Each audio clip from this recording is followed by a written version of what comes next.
জীবনে ফজরের নামাজ পড়তে উঠে নাই, কোপা আমেরিকার ফাইনাল খেলা দেখার জন্য 3টা বাজে উঠে বসে আছে। একটা ফুটবলার যদি আপনাকে এত পাল্টাতে পারে, তার যা রাষ্ট্রে তো আপনি ইমাম দিয়েই দিবেন। কথা বলেন না, ঠিক কিনা কথা বলেন না?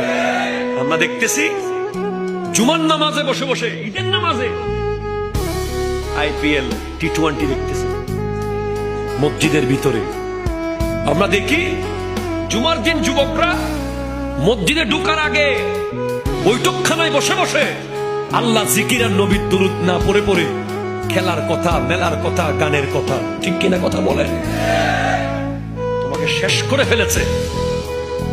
হ্যাঁ, এবার তুমি বলো, যেই নেইমারের ভক্ত তুমি, যেই মেসির ভক্ত তুমি, যেই ক্রিস্টিয়ানো রোনালদোর ভক্ত তুমি, তোমাকে যদি জিজ্ঞেস করা হয় 10 জন জান্নাতের সুসংবাদ প্রাপ্ত সাহাবার নাম বলো, তুমি পারবে না।